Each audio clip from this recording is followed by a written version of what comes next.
Welcome to the summer series of Afternoon Light, the podcast of the Robert Menzies Institute. In today's episode, you will hear 3 papers from our 2024 conference. The first paper is by Professor Jim Walter on Robert Menzies and Alan Brown, the odd couple. The second paper is from Dr. John Hawkins, Menzies and the Vernon Report. And the final paper was delivered by Professor Nicholas Brown on A Risky Enterprise, Menzies, Sir John Crawford and the Vernon Committee. I talk about Menzies and Alan Brown, and it's partly because I have for a long time in my research been looking at the people behind the sort of prime ministers and decision makers. And I think Alan Brown is perhaps one of the most significant of these. And I very recently wrote the Australian Dictionary of Biography entry on Alan Brown, which really just skims the surface of what's there. If I was younger, I would start on another biography, but I feel like I'm a bit too old. I may not get to the end of it. But I think the first point I wanted to make is a point that Paul Hasluck made, that Menzies was mainly responsible for seeing that the Commonwealth Public Service was re-established after the war as an efficient, non-partisan and self-respecting institution. This was among his major achievements, according to Hasluck. And it was because of this that through the 50s and 60s, some of those great public servants, the 7 dwarfs among them, were able to make their own contributions to the way things developed. It was, in fact, a significant legacy of the Menzies period and the post-war Liberal Party. And it was achieved through a productive partnership between Menzies and Alan Brown, his departmental secretary, who I've suggested at first seemed to be an odd couple. Now, Brown is Secretary of Prime Ministers from 1949 to 1959, so in a formal sense, he's not part of this period that we're discussing today, the last years of the Menzies period. But I think the sort of regime that's established between Brown and Menzies is carried on because the successor secretaries, John Bunting and Geoffrey Yeend, were both, like Brown, products of the Department of Post-War Reconstruction. And that in effect carries right through to Geoff Yeend's retirement, which is in 1978. So it's a lengthy period. But back to this question, why were they an odd couple? Because Menzies, as David Kemp has shown, was the champion of liberalism. And David and others, particularly Judy Brett, have shown the sort of creative reformulation that Menzies achieved in the 40s, in reorganising the party and in expressing this philosophy of what the contemporary Liberal Party and liberalism might mean. But along comes Alan Brown.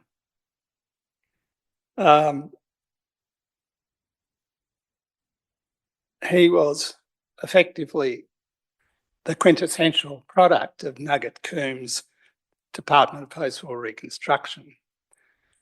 He was very close to Coombs. Peter Lawler, who I did get to interview when he was very old, describes him in his own essays about Brown as Coombs' Vicar General, so close to Coombs that he was the Vicar General. course, it's a sort of metaphorical reference. And he'd been Coombs' deputy at the DPWR. He was appointed secretary of the Prime Minister's department when he was still quite young. And he was appointed by Chifley, and his aim was, or his brief was, to develop a directive policy-oriented central body, such as Coombs and Brown had envisaged. It seemed an odd link in that sense between this champion of liberalism turning to some extent, although we've heard much more detail about the dual economy and so on today, but to some extent turning against the sort of post-war Reconstruction department's aim for this sort of planning regulatory body. Anyway, colleagues were not happy when he proposed accepting Brown and others, these key figures, but Menzies had a habit of meeting the key public servants when he was in opposition, meeting the key public servants as they went to and fro through King's Hall to go and see their own ministers. And he knew them. So he'd already developed relationships with all of these people, including Brown. And he satisfied himself that he could work with Brown. He asked Brown if he was a member of the Labor Party, and Brown said, "I wouldn't be seen dead in the Labor Party, but I wouldn't be seen dead in your party either." And Menzies replied, "That evens things up nicely." And so he kept on. And it became a friendship. In the notes and sort of marginal annotations on briefing, it's very clear that there's a friendship, and there's letters, references in the letters to my daughter, to Alan Brown. They're jokey. There's a real sense of this relationship. What were the background factors? Well, they might have had these philosophical differences, although I have to say it's hard to tell with Brown. He was a very proper, as his daughter said, when I talked to her, he was very proper. And he didn't talk about politics, he didn't talk about his work. So it's quite possible that despite being a disciple of Coombs, he was much more open to Menzies style liberalism than perhaps appears. But the thing is, I think the common background is very important. They were both shaped by what Janet McCalman calls the Menzies heartland, the suburbs of Melbourne, where the forgotten people are located. They both attended Wesley College, where Lawrence Adamson instilled an ethic of civic duty. And they shared a particular idiom that derived from their experiences at Wesley and then at Melbourne University. Brown too studied in this room, despite the fact that it was a 17-year difference in their ages. They were both products of this context. Wesley College and the University of Melbourne Law School. They had a shared idiom. Menzies enjoyed the sort of caustic wit of, the lawyerly caustic wit that he could no longer sort of publicly use. But he and Brown would swap this in talking about, the people that they had to work with. They were complementary personalities in a way. Judy Brett has shown how Menzies invested himself in his private life, in his public life rather than his private life, the construction of a public figure. Brown was the opposite. He was intensely private. He wasn't sort of part of the Commonwealth Club set in particular. some of his colleagues were unhappy about that because things were missed out because of the way the other key players would get together at the club, and Brown just didn't move in that circle. He had the friends came around to see him, people that he worked with, but they didn't talk politics or policy in front of the family. They sat out in the garden, according to his daughter. They'd have a cup of tea out in the garden. So he was the very opposite of what Dennis Grube calls a megaphone bureaucrat. Arthur Chang, for instance.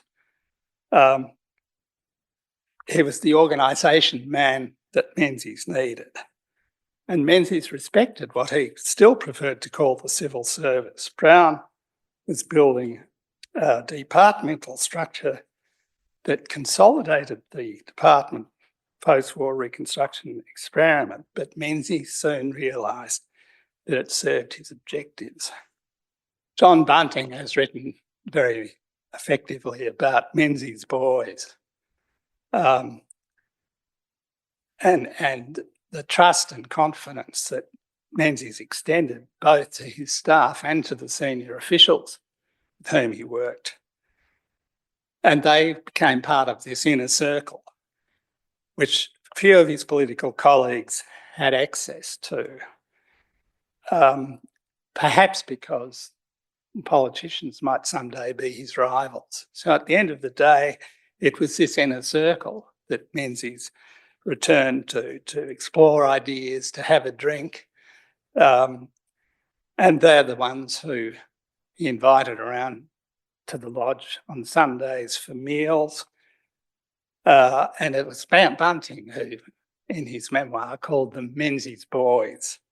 And Brown was chief among these, the Menzies' boys. He was routinely included in significant diplomatic missions. He was once, in fact, sent on a familiarisation tour of Southeast Asia in Menzies' stead, standing in for Menzies. So what we see under Brown is a bureaucratic revolution. The department becomes the Prime Minister's eyes and ears in political circles. But a mark of that sort of affection is that among all these formal briefings and notes, there are letters and annotations about Menzies' personal well-being. At one stage, he tells Menzies, who's about to go to a Commonwealth conference, you shouldn't go. You've not been well. You're weak. You're picking up every wog that's going. I reckon we should, the doctors, you should get the doctors to say, are you well enough to go? There are other colleagues of yours, cabinet ministers, who can do the job. So he was not just giving a departmental view, he was saying, look after yourself and trying to sort of alert him to that. Menzies, of course, ignored the advice and went anyway. But that sort of thing is very evident. Anyway, the point is that the department is revitalised just in the way that Coombs had envisaged, to become a more activist and policy-oriented department than the sort of administrative postbox that Pat Weller describes as having preceded Brown's tenure. Menzies accepted Brown's insistence that PMD should be an independent source of advice to the Prime Minister with policy capacities traversing all departments, and that allowed a fundamental redirection of the department. Now, of course, not everything went smoothly.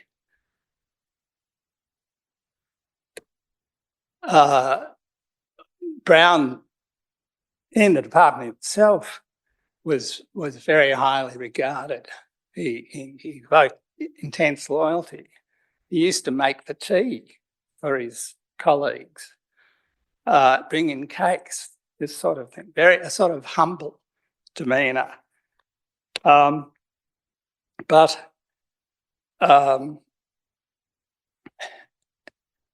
of course, he was dealing with the others, the other big players. Fred Wheeler at the Public Service Board, at the Public Service Board, and particularly Roland Wilson at Treasury, who were always in contest in a sense. Now, Brown won out for the department because he had the Prime Minister's ear and his support, but he was also the level-headed advisor who helped to manage the policy battles between those big egos. Wilson at Treasury, John McEwen and Jack Crawford, about whom we'll hear later, at Trade, and Coombs, now at the Reserve Bank, but often in intense conflict with particularly Roland Wilson. And Brown is a mediator. He helps to manage those relationships, which becomes very important, of course. So what I'm moving towards is this idea of a sort of marriage of liberal creativity and bureaucratic innovation.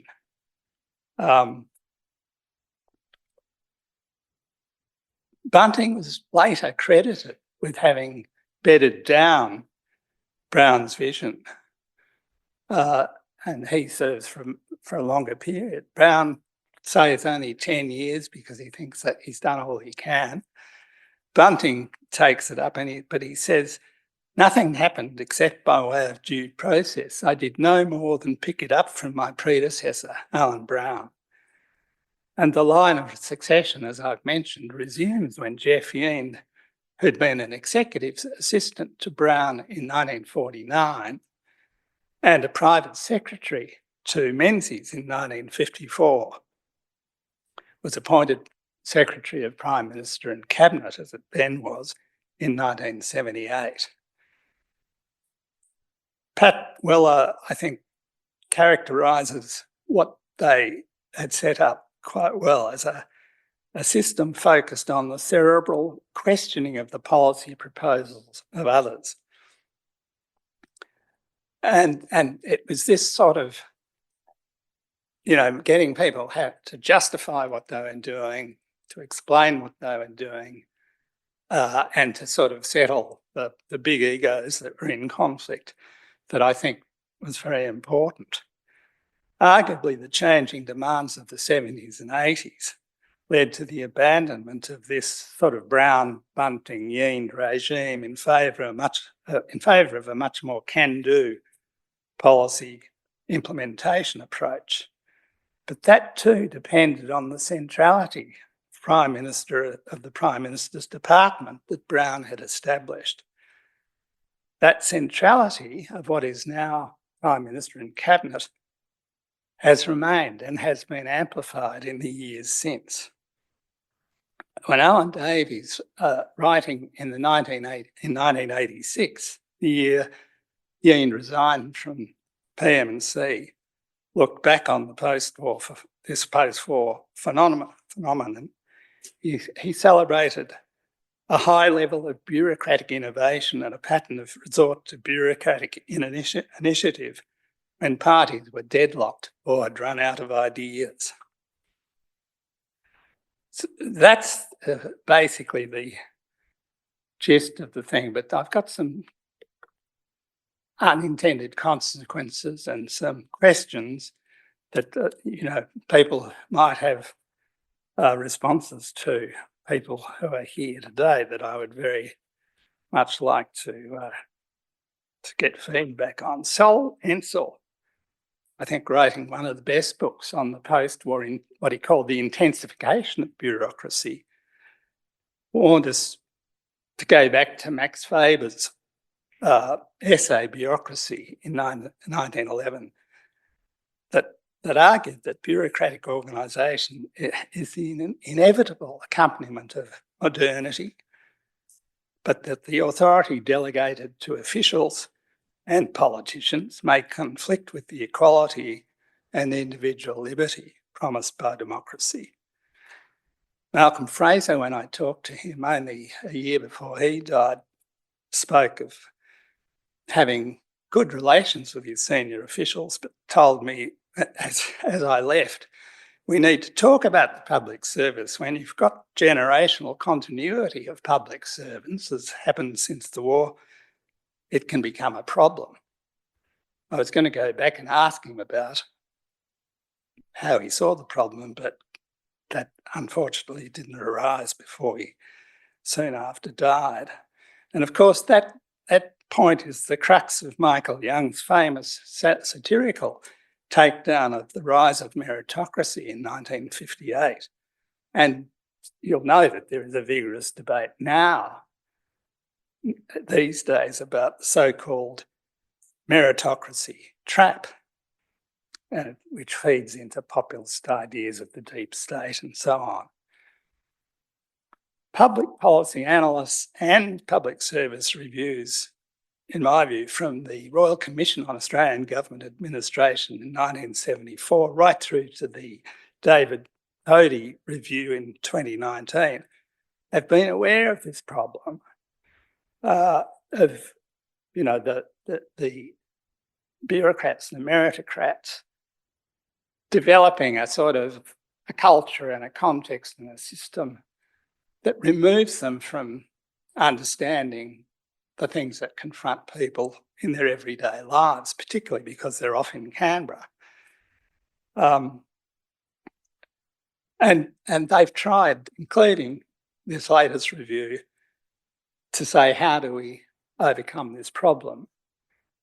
But as Max Weber argued a century ago, we have to remain continually alert. And we'd have to, in the current context, ask, is the contemporary decline of trust in politicians and public servants a red flag that we should be looking closely at? Thank you.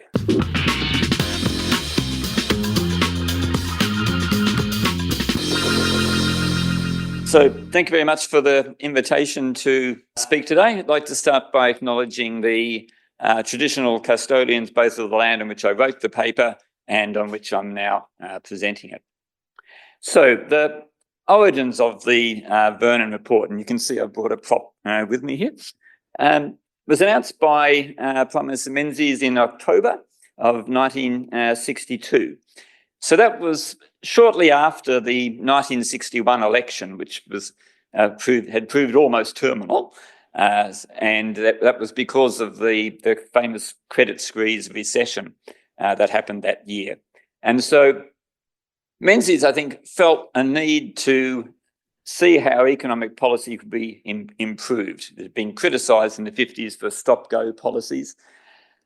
So he felt a need to either find a way of improving economic policy or to look as though he was at least trying to find a way to improve economic policy.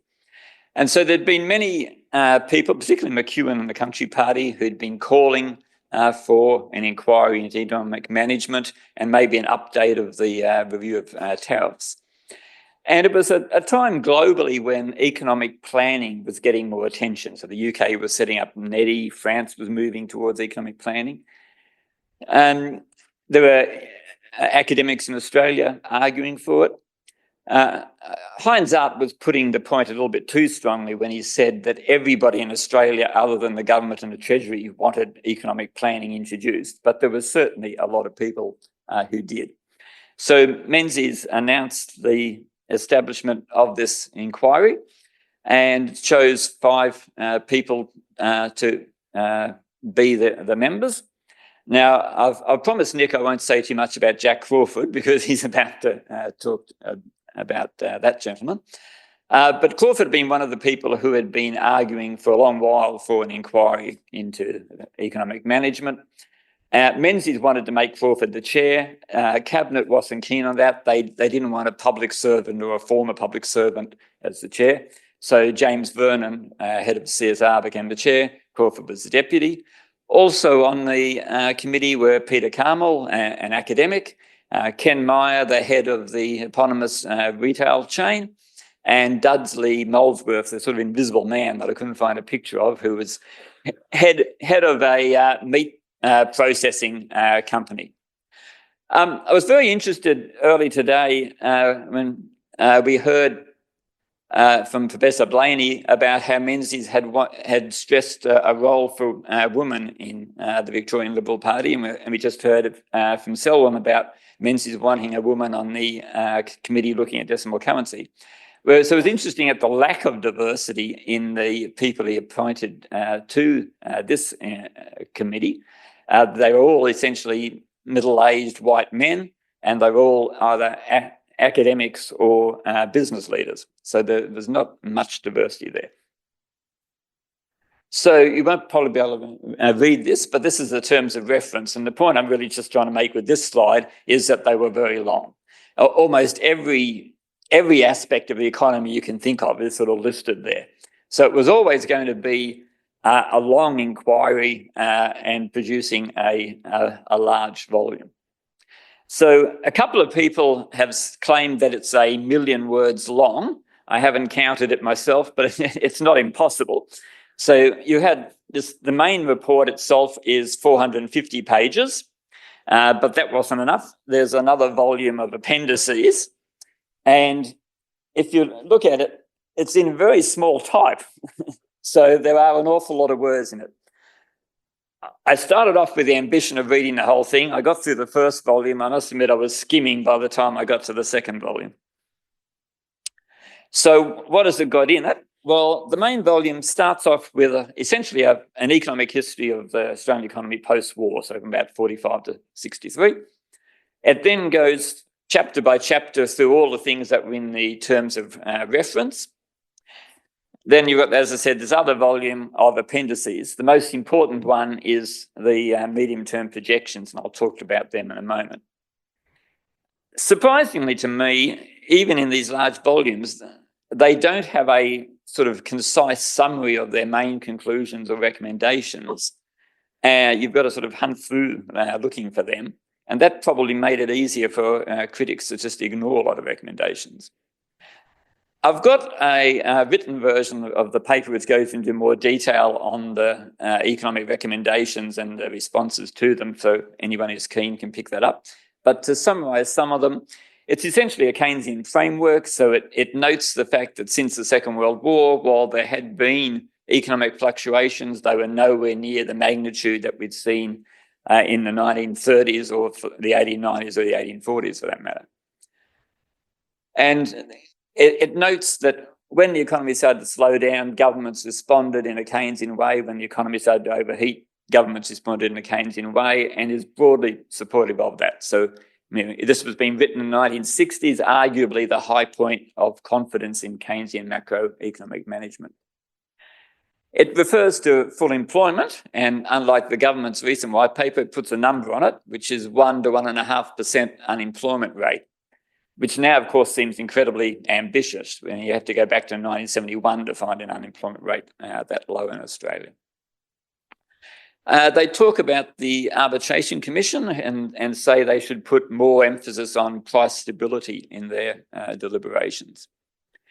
They talk about immigration, but they're a bit agnostic on that. They say on the one hand, having more people come in means we can produce more. On the other hand, we do need more capital equipment for them. We need houses for them. We need schools and hospitals for them. So immigration definitely helps the immigrants. The impact on the people who were here before they came, it's a bit more ambiguous. They talk about fiscal and monetary policy, and they see fiscal policy as being the more potent tool of economic management, which is probably the consensus view at the time. We hadn't had the sort of reforms to the financial system and the changes to the conduct of the Reserve Bank, which would make monetary policy have more potency. Interestingly, from a perspective reading it now, are some of the things that don't get a mention.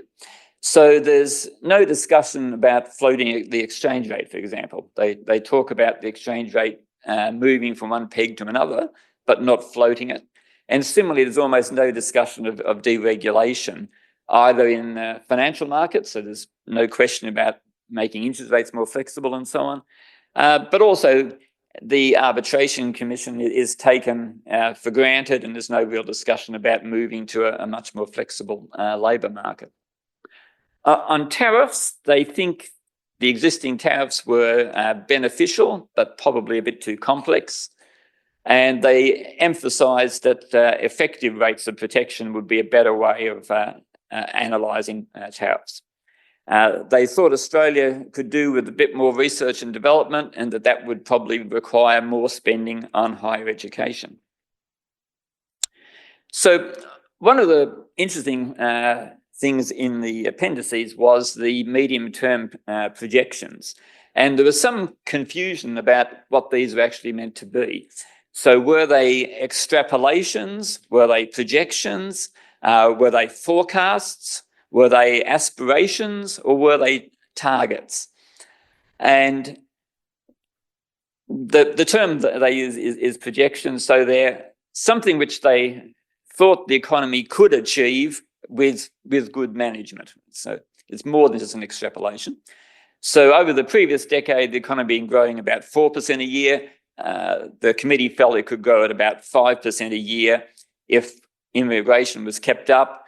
There wasn't another recession, productivity continued on similar trends, and we increased our savings and investment a bit. So it was something to aspire to, maybe one way of putting it. The numbers up on the screen there, I hope you can read. And what struck me when I look at this was how accurate those projections were compared to what actually happened. So they actually got it really, really close to right. Real GDP grew by something quite close to the 5% they were talking about. And even the components they got pretty much right. They got consumption, investment right. They understated exports a bit. That was offset by understating imports as well. So they did make some clear recommendations. So they wanted an inquiry into the monetary system, which there hadn't been since 1936. And one would have to wait a while for that to happen. So you had the Campbell Committee in the late 70s, early 80s, and then you had the review of the Reserve Bank last year.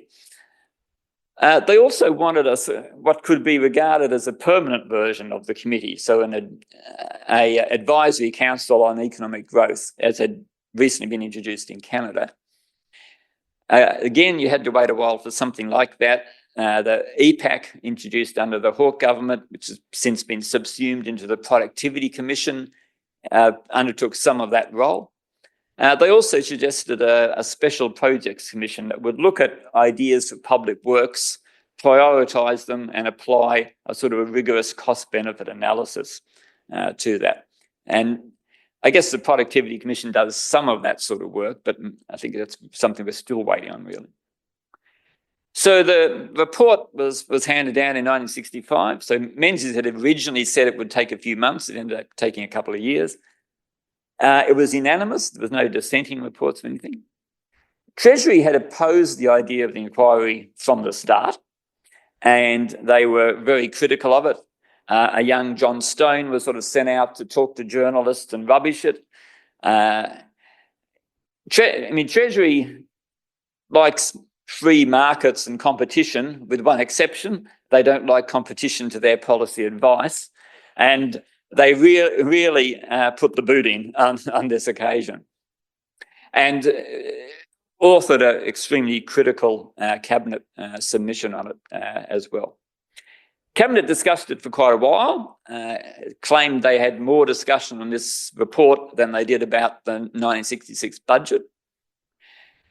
And it took the government quite a while to table it. So the government got the report in May. Wasn't until September it was tabled. And John McEwen thinks it wasn't a coincidence that happened while he was out of the country, because he was probably the one most supportive of it. Then Menzies gave a speech about it, and then the debate was adjourned, and it didn't actually get debated until March 1966. So it's almost a year after the report had been finished. And by then, Menzies had retired, and Harold Holt, who'd been the Treasurer and then was now the Prime Minister, never actually spoke on the report. So that also meant it got less attention than it might have otherwise. Interestingly, a young Bob Hawke, as appearing before the Arbitration Commission, called some of the committee members as witnesses at a basic wage case. So, as I said, Menzies gave a speech in the House when he tabled the report, and it was surprisingly scathing and critical, given that the committee had basically done what he told them to do. He felt that they'd gone too far in terms of recommending policies. He sort of patronised them a bit by saying we forgive them for that sort of thing. And he also said that the report was advocating a degree of planning and sort of control over the economy, which was completely unacceptable. And even John Howard thought Menzies was going too far there, because the report doesn't say that at all. I mean, it advocates for an advisory committee that would be advisory. It would be not forcing anything on government. And I'll read you a couple of sentences from what the report actually says. We do not, however, suggest anything in the nature of a national economic plan involving industry targets, as this would require elaborate machinery and a considerably higher degree of intervention in the economy than would be acceptable, and it would not be practicable. So they weren't advocating some sort of Soviet-style 5-year plan. So it was a bit of a straw man that Menzies was attacking here. So there was this, I think, not very well-based criticism, and a lot of the other recommendations in the report were just sort of ignored, not commented on at all. So that was rather disappointing. Why? That was one of the things that sort of puzzled me when I started working on this paper, and it still puzzles me a bit. Menzies, I think, never really was particularly interested in economics. That's certainly what people like Coombs have said, and Menzies himself have said, I'm no economist. Now, I'm aware that I'm in a room with people who are a lot more respected Menzies scholars than I am, so I would certainly welcome anyone if they want to disagree with that. But it seemed that economics wasn't a passion for Menzies.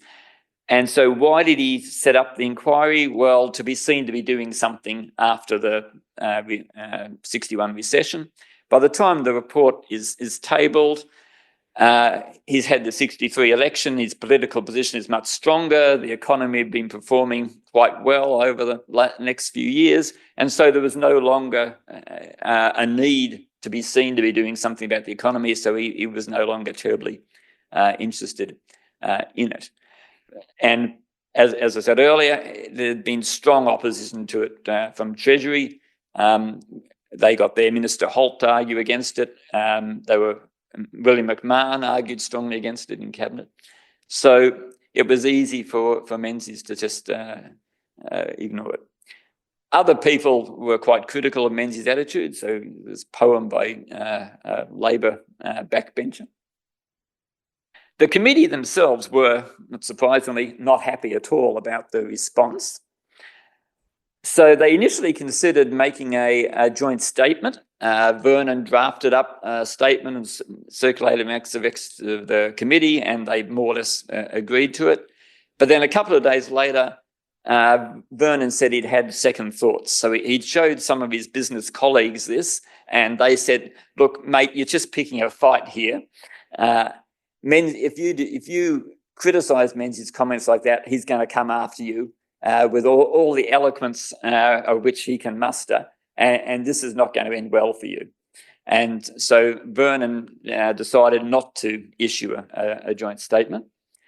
Crawford was more miffed, though, and he gave a spirited defence of the report in a speech at the press club. and some of the other committee members sort of drafted that and basically didn't disagree with the substance of what he was saying, but said, tone it down a bit, please. So other responses, the economic record devoted a whole issue in which it seemed like almost every economist in the country gave their commentary.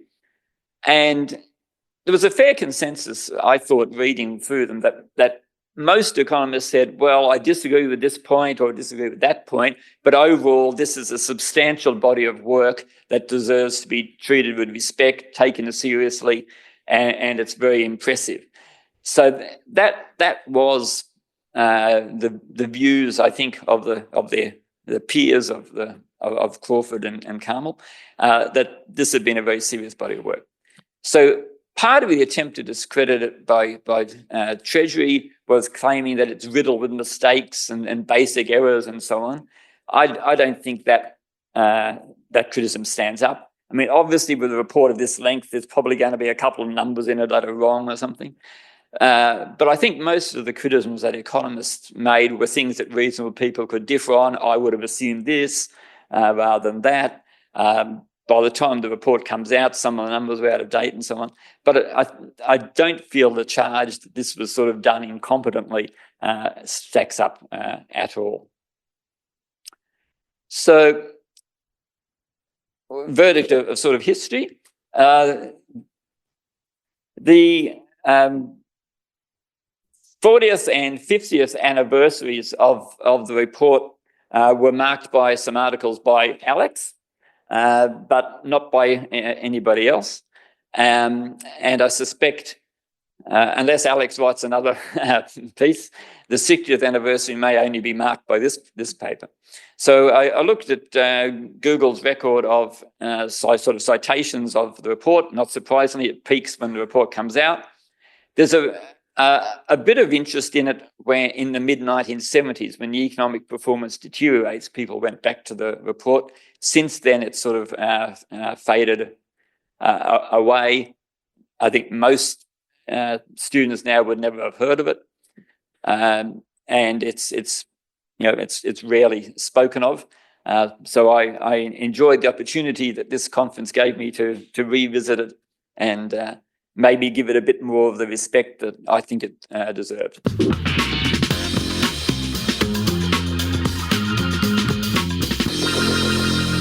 Thank you. And I'm conscious after that overview that mine might be a bit of a paper of anecdotage, but here we go. And I'm partly building, I think, on Jim's point about the nature of Menzies' relationship with senior public servants. Among Menzies' last acts in Parliament was the effective demolition, as we've seen, of the report of the Committee of Economic Inquiry on the 21st of September 1965. Now, I'm in the really fortunate position of being able to piggyback on John Hawkins' excellent expert paper regarding the content, reception and policy significance of that report, the Vernon report. But what I want to offer as a compliment is a perspective on that inquiry based on the man who was arguably primarily responsible for it. I'll try and defend that shortly, whom many thought should have led it. Clearly, I think also Menzies himself, as John has suggested, who was most invested in it and most humiliated by its fate, and who, as John Hawkins has noted, alone among the 5 members of the committee, made a spirited public response to the government's handling of the report. Sir John Crawford never let his grievance at that treatment rest, even in, and here's a letter that he wrote to his daughter from New York shortly after the reception of the report. "I ain't done nothing wrong," was his defense. And I will come back to why he might have felt that way. This was an incredibly personally hurtful moment for him. He never let his grievance at that treatment rest. His investment in the inquiry in itself reflects significant aspects of the last years of the Menzies government. So, the dismissal of the Vernon report, which I suggest was primarily a rejection of the crusade Crawford personally sought to mount through it, captures much of the ambivalent tensions in economic reform and a wider social and governmental program that really informs our program over this weekend. There was a manifesto to the report, and David has essentially already drawn out some of its elements. Economic growth with a very strong model, I suppose, coming back to David Lee's point about a balance between the dual economy, but very much with the role of it being the place of government to set the parameters within which private enterprise might pursue its objectives. So there was a manifesto to the report, economic growth, with a particular model of the relationship between the public and private sectors. This model might now look anodyne. Clearly, however, at the time it was not least in terms of the commitments and accountability of the government of the day was seeking to manage. Now, I hope my slides are legible. It's a small screen, but I hope you get it. So, if the consensus then and since have judged that the report was in 1965, and David, you've made this point, already out of date, given the stimulus mining was beginning to give to the reality and the identity of the Australian economy, and if in its detail and ambitions for policy coordination, it overshot the role of expertise in relation to patterns of bureaucracy and sectional or plural interest representation increasingly shaping the governments of a nation, it can be seen also, I would argue, in retrospect, to be another and perhaps the most systematic intervention in a long campaign to moderate protectionist habits and constraints in the Australian settlement. The fate of the Vernon report identifies, like much else in our discussion this weekend, the end of a period and significant continuities defined by it, but also some enduring influences and debates. Crawford as the driving force behind the inquiry. What's my evidence? My case is cumulative rather than conclusive. Let me build it. Sir John Crawford was indisputably one of the seven dwarfs that we've already heard discussed, that cohort of senior public servants who so defined the consolidation of a professionalised and powerful career bureaucracy through the 1950s. Its origins in the mobilisation of university-educated expertise, especially in economics, into public administration during the 1940s, and then, I suppose, at the time of the Vernon report, the beginnings of its transformation to the more activist, diverse, contested domains of governance by the late 1960s. In between, as Secretary of the Department of Commerce and Agriculture from 1950, and from 1956 of the new Department of Trade, Crawford was central to attempts to redefine the ways Australia might adapt to the changing contours of the post-World War II international economy. And David Lee has already referred to the Japan-Australia Commerce Agreement in 1957, which was very much, in a sense, his construction. In a quietly dogged, some contemporaries even judged predatory way, he recast in trade especially a fusion of recruitment, advancement, research, investment in policy acumen and representational negotiational skill that marked new directions for the Commonwealth Public Service. In this, coming back to Jim Walter's paper, he shared much with Alan Brown, but Brown also had sometimes to manage the tensions trade's ambitions provoked with other agencies, especially Treasury. Tensions that in Canberra's small world quickly became personal, territorial, tribal, as much as principled. And again, the changing role of Menzies in negotiating those tensions is, I think, significant. But Crawford was perhaps the most restless of all the seven dwarfs, and arguably the most influential, I would suggest. You can hear I'm clearly some partisan in some ways, in terms of altering some of the underlying structures over those post-war decades. All of this might seem familiar enough, part of the folklore of Canberra tragics rehearsed late into the night. Who were the seven dwarfs? But maybe this weekend we can revisit an understanding of what really was at stake in that changing milieu of the Canberra public service in the late 1950s and early 1960s.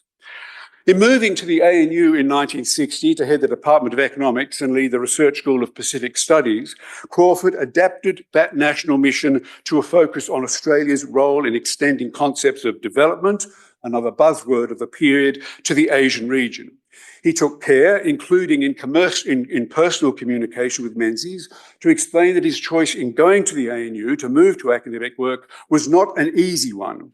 He deeply valued his engagement with and contribution to public policy, and he did not want to be forgotten. This, I think, is a far from incidental dimension of much of our discussion might come back to the role of personalities and insecurities amongst a generation or so of talented men, primarily, who, as Menzies would have put it, were not born to the purple and were all competing for influence in that changing context of post-war Australia. How did they fashion their identities? What were they fighting for? Equally, Crawford made clear to the ANU that he intended to maintain a very active participation in public debate over issues of domestic economic policy, an insistence that considerably discomforted the university, then, as always, needing to manage with very particular delicacy its relations with the Commonwealth Government. That relationship, too, was of considerable interest to Menzies. In the considerable public interest in Crawford's move, he made a point of lamenting the marked, as he put it, tendency of senior public servants at that time to shun, as he put it, contagious contact with academics, while also noting, quoting him again, the need for a good deal more direct effort in ensuring universities address the need for public service generally defined, especially in areas of national development. He cast himself as a vanguard in that role. That's it for this week's episode of Afternoon Light, the podcast of the Robert Menzies Institute. Please make sure to subscribe and catch up on our latest online content on our website or on Twitter, LinkedIn or Facebook.